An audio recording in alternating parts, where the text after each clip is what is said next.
Okay, we're going to make a start. Those of you sitting on this side of the room, that should boot in a minute, hopefully. So my name is Byron Cook. I'm talking to you today about higher standards of assurance with provable security. I need to remember to look this way. I'm going to tell you what is provable security, and I'm also going to connect that to how provable security makes the cloud more secure. All of the information I'm discussing, more details can be found on the Provable Security website. So the Provable Security website has things like blog posts. It has things like talks by different customers describing how they're using tools from the team. And there's research papers, and there's even a podcast with folks involved in this space. So there's two parts to the talk. First, I'm going to introduce provable security, and we're going to go into some detail about what that means, and then I'm going to connect it up to AWS and cloud security. So provable security is the use of mathematics to prove properties that we would like to hold of systems, computer systems. So it comes from the foundation of, it's like 2,500 years of work, folks like Euclid, Aristotle, Boole, Plato, et cetera. This is how we know what we know. It's the logic, et cetera. So there are two concepts that will be important during this talk. So one is the concept of a proof. So a proof is a finite argument establishing something in logic, typically about the infinite or intractably large. And a theorem is a statement that has been proved. So if you did American high school, for sure you'll know the Pythagorean Theorem. This is perhaps one of the first theorems you encountered in your life. This is a theorem that says if you have a right-angled triangle, that the hypotenuse, c squared, is equal to a squared plus b squared. This is proved, I think the first known written proof comes from Euclid's Book of Elements, which is available on Amazon. Written in approximately 300 BC. A couple of interesting things to think about with regards to the Pythagorean Theorem. So first of all, the Pythagorean Theorem, we don't know the values of the lengths of the lines, right? So it could be the length, one of the lines could be, B could be the length from my armpit to my shoe, and the other, and A could be the length from my hand to my armpit, right? Or it could be the length from here to the moon and the length to the sun. So we don't know the values of A, B, and C. And so for this reason, the Pythagorean theorem is actually holding over an infinite number of triangles. All possible triangles, all possible right-angle triangles. Secondly, when we're applying that theorem, right, when you're doing your exams in high school and you applied the Pythagorean theorem, you saw applications of it and you applied it without knowing the values again. And so you were doing symbolic reasoning, right? So you didn't know the concrete values, but you used the Pythagorean theorem while keeping A, B, and C as pointers to values that you may or may not know. So what I thought I'd do in this lecture is to show you what a proof looks like. So we're gonna build a finite logical argument that c squared equals a squared plus b squared. This needs to be finite, so it needs to be in the time of this lecture, and it needs to fit on. But we got the projector back, so it needs to fit in the size of the projectors. And each step should be easy to understand. So I'm going to make a series of steps, and each step, it should be that you're like, oh, I get that step. And then the end of the argument is gonna result with the Pythagorean theorem holding. And it's not very long, it just takes a couple minutes, so just hang in there. So the first step is, so we start with a right-angled triangle, so we have A, B, and C.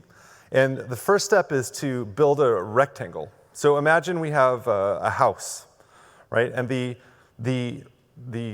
house is built out of two triangles laid out on the ground. So what's the square footage of this house? It's A times B, right? So this is what we would report on a real estate website, for example. Then imagine I built 2 more extensions to the house. So one of a room of size A by A, and another room B by B. So the square footage of this house is going to be AB plus B squared plus A squared. That's the sum of the 3 rooms. And then adding another room, we just add another AB. So now we have a house that's actually a square, and the square footage is A squared, that's the green room, B squared, that's the red room, plus 2 rectangular rooms of size AB.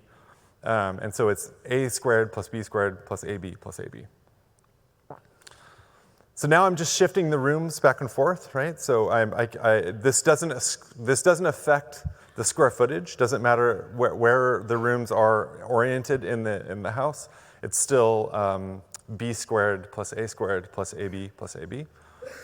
And then if I just move those 4 triangles around, right? So you'll notice that there were 4 triangles before. I'm shifting their location in the house. And so now I have a new square that's formed from the hypotenuses of each of the 4 rectangles. So I have, from each of the 4 triangles.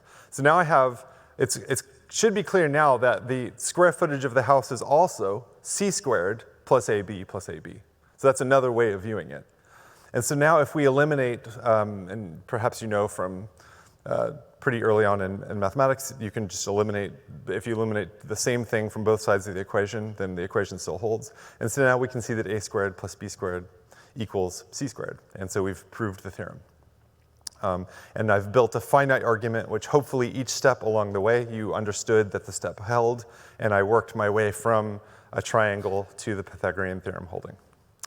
And so that's what mathematical proof looks like. And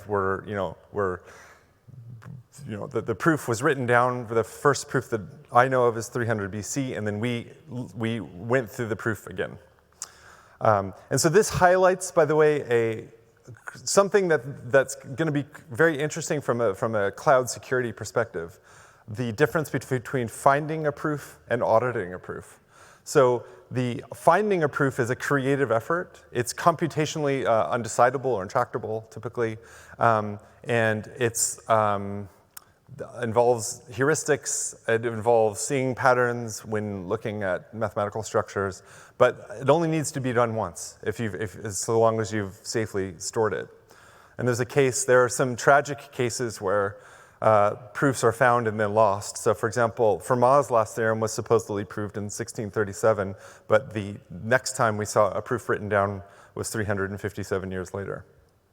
But if we store the proofs, then auditing them is actually extremely easy. So we can, it's boring, but it's easy, right? So we can take a proof that someone has written down, check through each of the steps, and each of the steps have been intentionally designed such that no creativity is required. So if you think about it conceptually, computationally, it's very easy to do.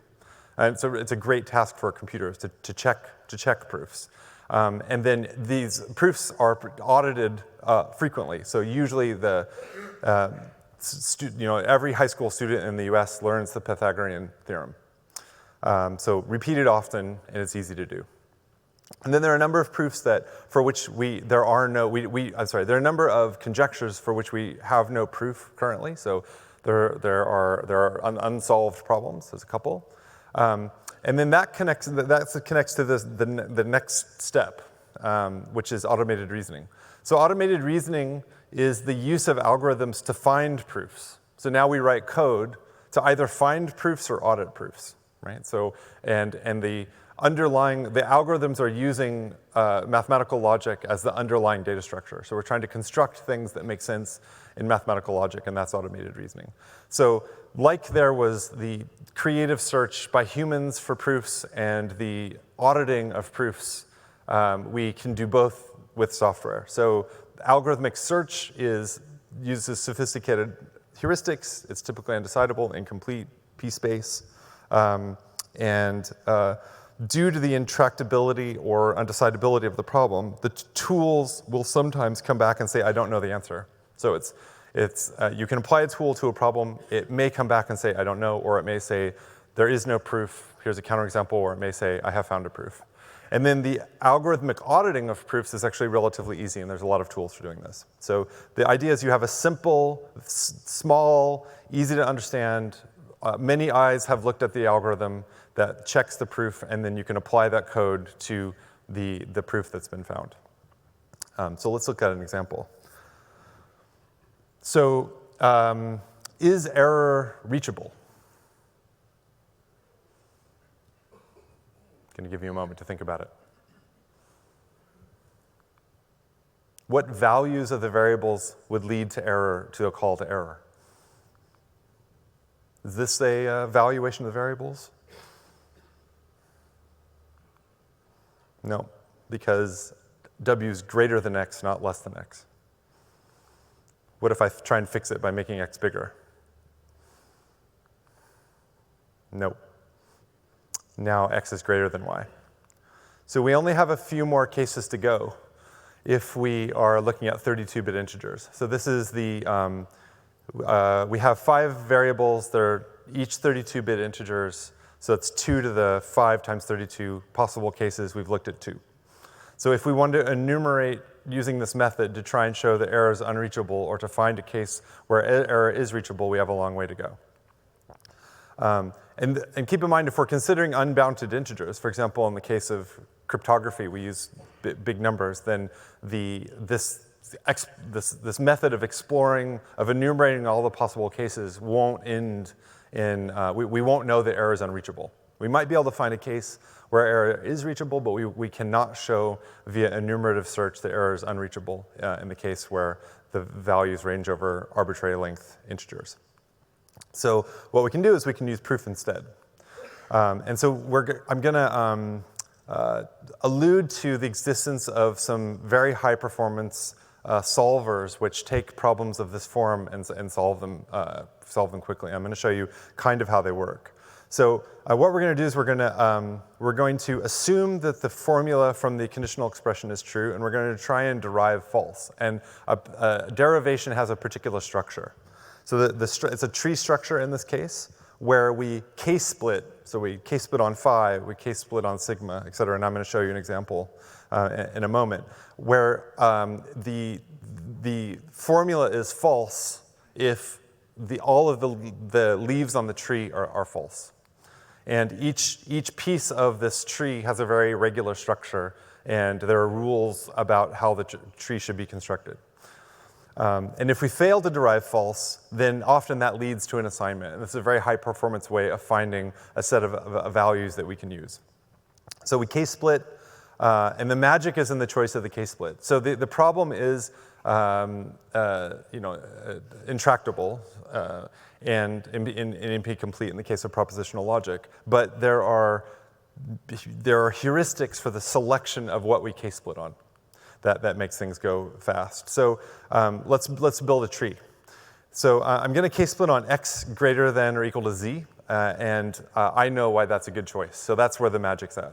So we're case splitting on, so we're going to build, on the left-hand side, we're going to assume x is greater than or equal to z, and on the right-hand side, we're going to assume x is less than z. And I know why that was a good choice. There are other choices we could make. We could choose I less than k, but the choice that I've made is gonna result in joy. So what we're doing now is we're taking the formula, the original formula, and we're adding on the thing that we're assuming. So we're adding on x greater than or equal to z on the left side, and we're adding x less than z on the right-hand side. And then note that by transitivity, actually the formula on the left-hand side can't be true by transitivity of less than, right? It's not possible for x to be less than y, for y to be less than z, but then for x to be greater than or equal to z. X has to be less than z because we know that the x was less than y and y is less than z. And so actually that gives us false, and now that piece of the tree we've finished with. So a case split on u less than 3, and again, there's some magic here. So now we've added the case where u is less than 3 to the formula on the left. And again, it's not possible for u to be less than 3, but also greater than 10 at the same time, so that results in false. And then this one is just from propositional logic. So it's not possible for p or q to be true, but then for not p and not q to be true at the same time. So that results in false. And thus, we've now proved that formula unsatisfiable in only a couple of steps. So rather than enumerating all of those possible cases, we used some proof automation and showed that it was unreachable, that the formula is unsatisfiable. So therefore, error is unreachable, and we don't need to search. So the magic is in the selection of the case splits, and also the data structures in the solvers are aware of microprocessor caches. So the algorithms for querying the set of known facts while you're building that tree don't cause many cache misses, and for that reason, the performance is pretty amazing for these tools. So this is a graph of all. So there's an international competition of tools that solve the problem I just showed you, and this is a graph showing the winners, 2002 to 2011, all compared on the same hardware and benchmarks. And if you spend a bit of time with this graph, what you'd realize is that the winning solver in 2002 solved only a quarter of the benchmarks, whereas the 2011 solver solved practically all of them. And then 2019's solver performs better, and these days the solvers handle tens of millions of variables. So you can throw absolutely gargantuan questions of the form I showed you before to the solvers, and very quickly they come up with answers. So p is not equal to np, but we're getting closer and closer. That's the takeaway here. So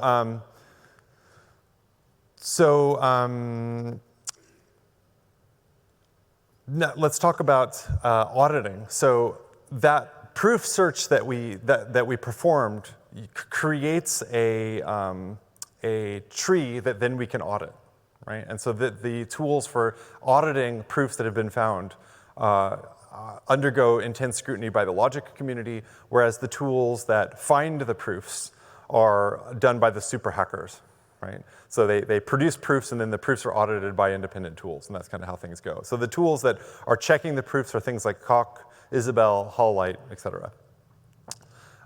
So to check a proof, we're given a proof, and all we need to do is check the 5 cases, and that turns out to be pretty easy. So we look at this case, we make sure that false is derived by that case, we look at this case, we look at this case, et cetera, right? And particularly for these case splits, it's extremely easy, because all you have to look is to make sure that the 2 derived formulas, left and right, are the same as the formula before, but with the right case split. So it's really just bookkeeping. And then we're done. So how do we handle loops? So this is really for proving programs correct. This is really the crux of the situation. Basically, all problems that most people are interested in can be boiled down to the question of, could an assert fail in the program? So can this assert fail is the question. And I'll give you just a second to think about it.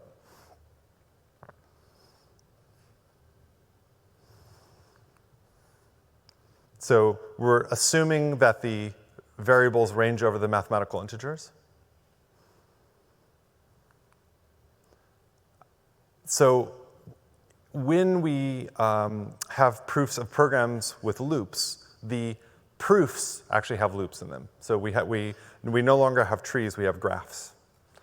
And so this is to look at the proof, it's we build a control flow graph representation of the program. This is essentially how compilers see programs, and the structure of the graph represents the structure of the text. So we see the loop from node G back to G has pretty much the same structure as the text. The assertion check should go to false. And then the point of the proof search is to find formulae to put into these boxes, such that, again, we can apply the technique we used before to make sure that the proof holds. And so here, I've I've pulled magic, right? So there are tools to find these, but these formulae that are in the boxes now can be audited. So we have a proof, and then we can audit the proof using the same mechanisms we used to check before. And so that's how we check programs. We look at each of these transitions in the graph, and then we check, we validate that they're well formed, et cetera. Right? So we look at each one of them independently and using simple tools to make sure that proof succeeds. And therefore we know that the assert can't fail. So some fun cases. So there was a proof, I think it was in 2008, of something called the Kepler conjecture. This is a theorem about the most efficient way of stacking spheres or fruits or cannonballs. And this proof was found by humans and expressed in the Hall-Light theorem prover, which is a tool that we use at Amazon to prove things, for example, about crypto. Another one is, so there's a proof that any map, any 2D map, you only need 4 colors. Right? Map of the US, map of Europe. So for example, Germany and England, you can use the same color. You never need more than 4 colors.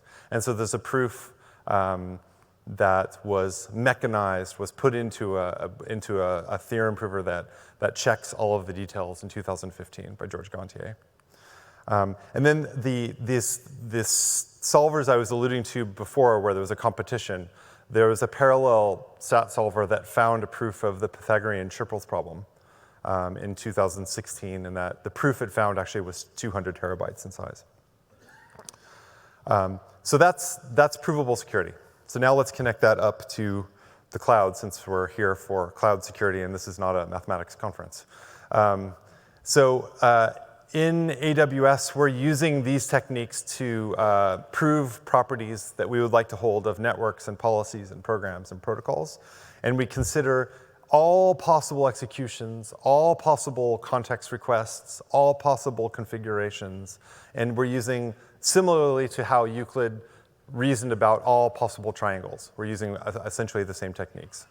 And we're operating both above the shared security model line and then below the shared security line. So we have tools that enable features in AWS services, and then we have tools that we're applying internally within AWS to prove the correctness of the foundations of AWS.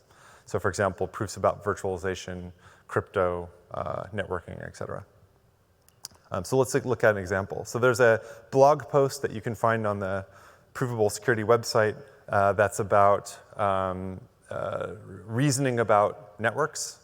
I have a couple of demos. So I'm going to show you one demo of its use in Amazon Inspector, where there's a feature that's using this form verification tool, and then I'm also going to show you an example of how we're using it internally. So. I'm going to give a demonstration on how to use the Network Reachability Rules package within Amazon Inspector. The Network Reachability Rules package is powered by Tiros, a service that was developed as part of the AWS Provable Security initiative. To run this assessment, open the Inspector console and click on Help Me Create an Assessment. Choose Network Assessments, and we recommend that you run these weekly, but for the purposes of this demonstration, I'm only going to run this once. Click Run Once, click OK, and the assessment starts running in the background. For this demonstration, I've deployed a CloudFormation template as part of the AWS Quick Start reference deployment for the standard architecture for the payment card industry data security standard. This means that this account has a management VPC and a production VPC. And within the production VPC are application servers that can process cardholder data and are not meant to be reachable from the internet. Here's what the EC2 console looks like. There's application servers, proxy servers, bastion server, and a post-processing server. I'm going to go back to the Amazon Inspector console, and I'm going to look at a previous version of this assessment that's already been completed. There are 16 findings. Many of them are low severity and informational severity, but there's one medium severity finding that says that one of the application servers is reachable from the internet via port 22, and port 22 is commonly associated with SSH.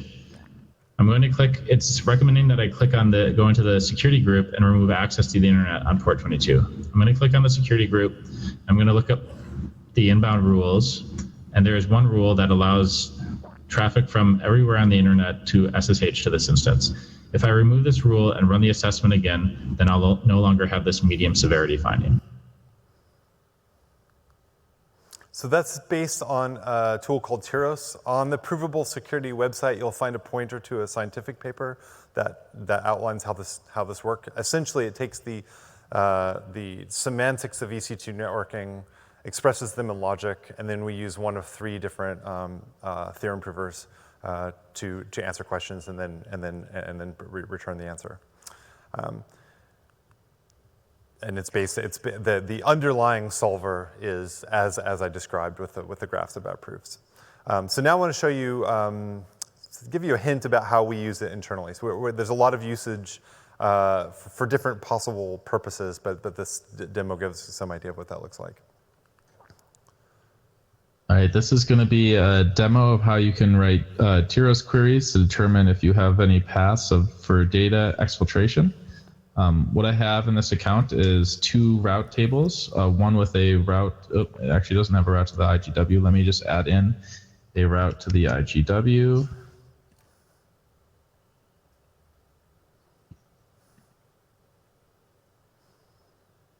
And then another route table with a route to a NAT gateway and to a VPC endpoints.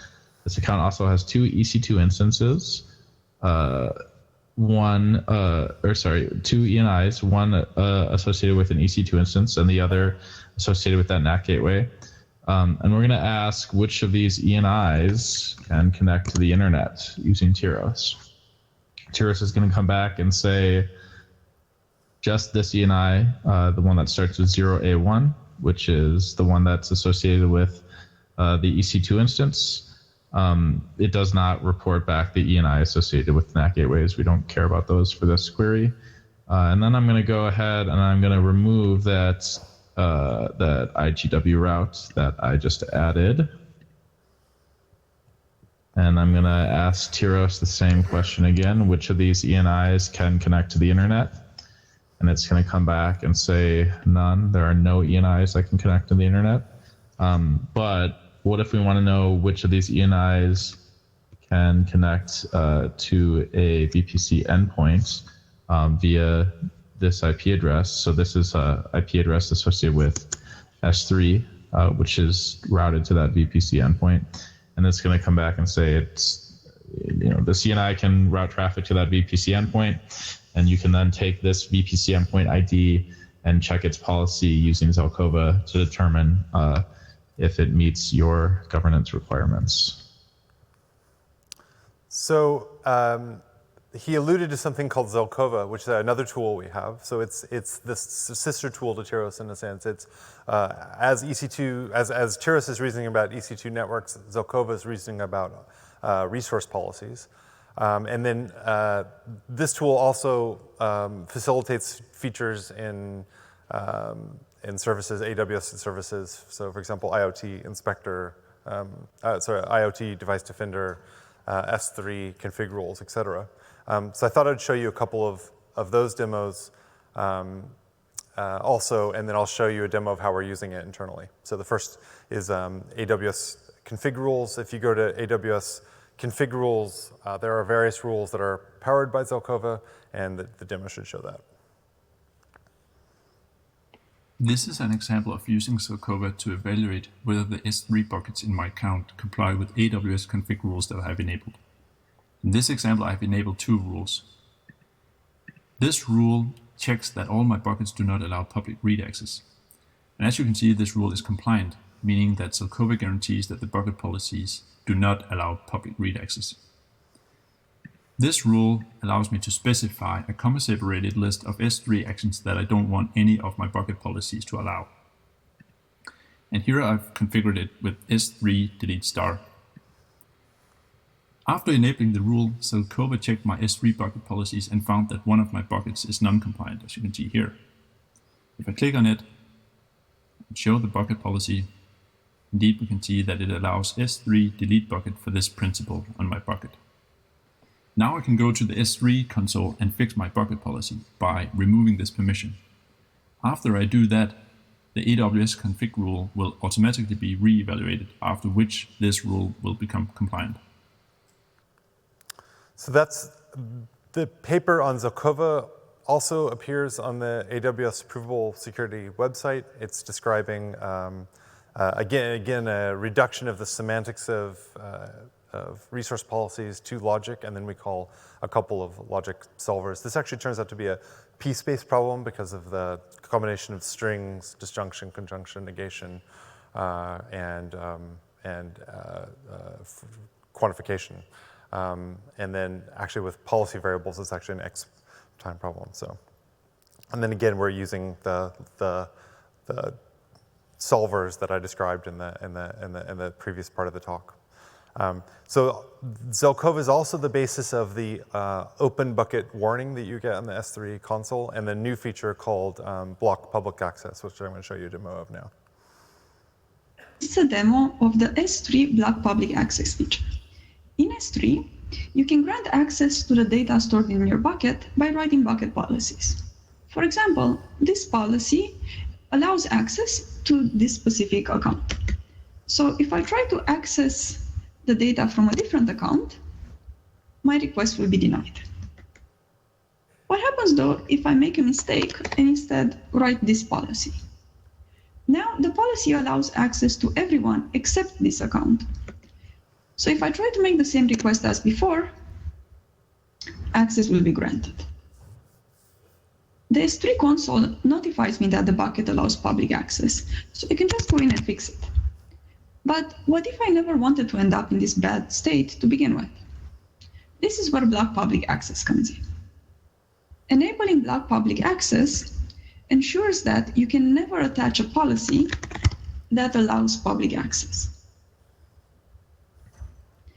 So with block public access enabled, let's try attaching the same policy as before again.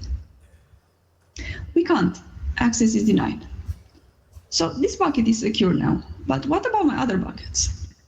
Well, it turns out you can enable block public access on your entire account and thus get this extra level of security for all of your buckets. Enable block public access today and you can get better security instantly at no extra cost.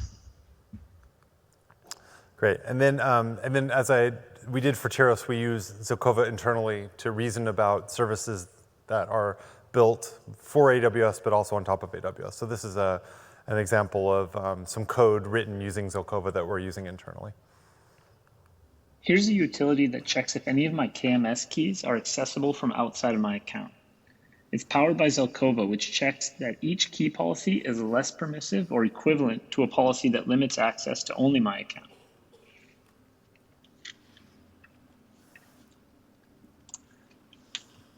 When I run it, I see that 2 keys are accessible from outside. Looking at this second key in the console, I can see that Zellakova has correctly identified it as being accessible from an account other than mine. By using Zellakova, I can scale this up to automatically scan hundreds of keys across thousands of accounts and have confidence in the accuracy of the results. So another activity we're involved in is using tools to reason about the correctness of crypto virtualization and networking that go beyond the use of Tiros and Zelkova. There are quite a few papers on the Provable Security website that explain what we're doing. So some highlights include S2In, which is the TLS implementation we use in AWS. We've proved the correctness of the HMAC implementation, the TLS handshake implementation, the DRBG. There's a mitigation for timing-based side channel attacks, and we've proved the correctness of that mitigation.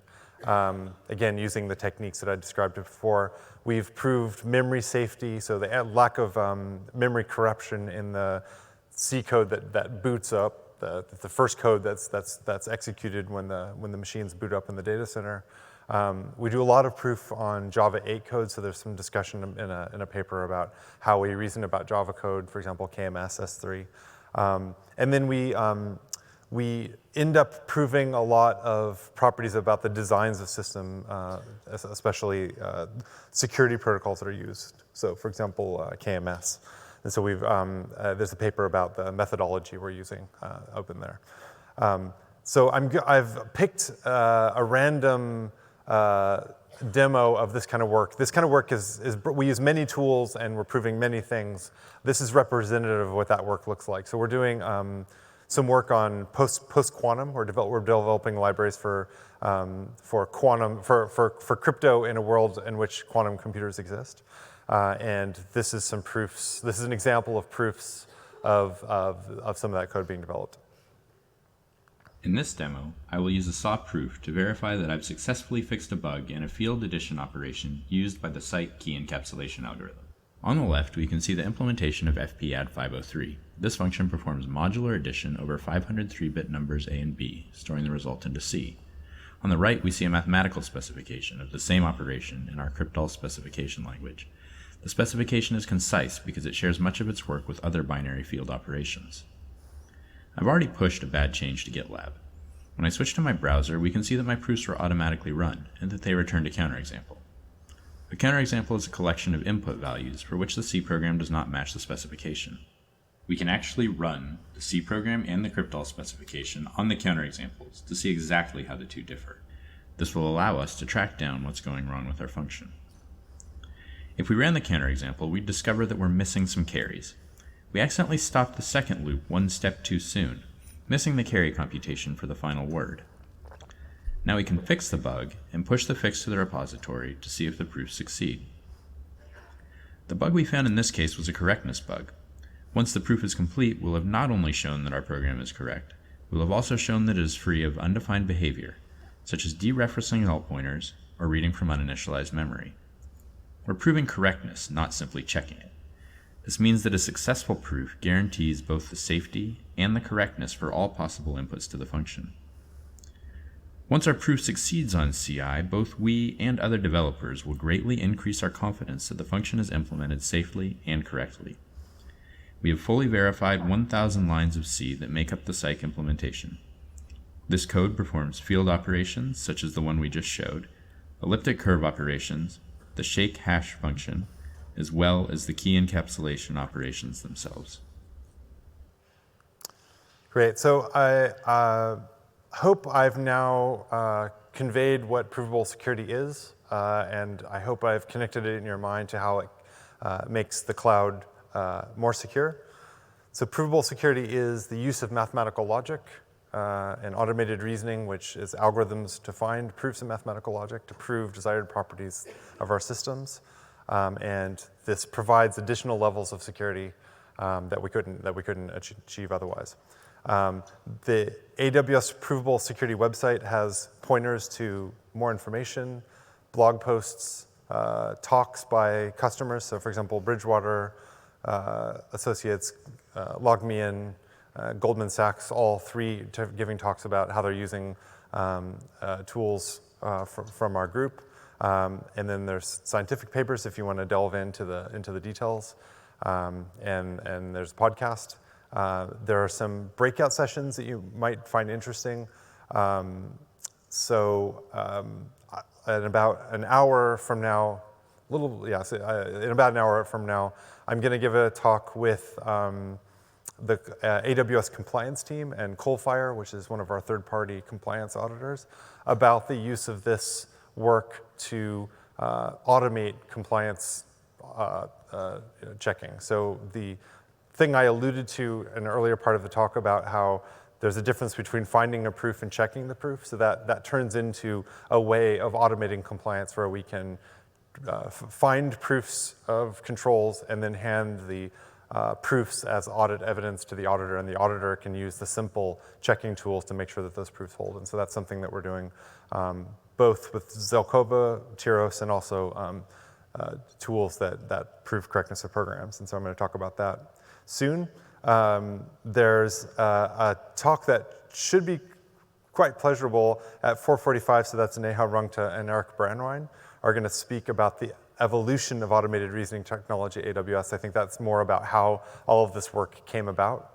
and how we invested in that work and so on. And then there's a talk about, so we're using this kind of work to reason about crypto, and so that connects to FIPS certification. And so there's a talk on that. So thank you very much for your time and attention. I'm going to take questions here for probably a few moments, and then once we get kicked out, I'll go back to the hallway, and I'll take more questions if you have them.